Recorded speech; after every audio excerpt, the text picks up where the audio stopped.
So super singer first runner up হওয়ার পরে দেবের প্রোডাকশন থেকে একটা আমি সাইন করেছিলাম অন স্ক্রিন, মানে স্যার সাইন করেছিলেন।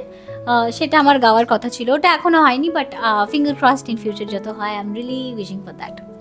ললিত স্যার যেদিনকে এসেছিলেন, ললিত স্যার আমার গান শুনে আমাকে একটা গান গাইয়েছেন, তার ভেরি নেক্সট ডে আমি রেকর্ড করেছি শান স্যারের সাথে একটা হিন্দি গান, যেটা আমার ললিত পন্ডিতের সাথে প্রথম বলিউড ডেবিউ ভাবতেই পারিনি। So grateful. মান্নু ক্যা করেগা মুভি থেকে, ওটা ইন ফিউচার আসবে, রিলিজ হবে। আমি নিজে একটা সিঙ্গেল কম্পোজ করেছি এবং গেছি, ওটা ওয়ার্ক ইন প্রগ্রেস, একটা বাংলা গান, সেটা ইন ফিউচার রিলিজ হতে চলেছে। এবং ফিনালের দিনকে বাদশাহ স্যারও ইভেন বলেছিলেন যে তোর সাথে একটা নেক্সট একটা গান করব, আমি প্ল্যান করে রেখেছি সব কিছু।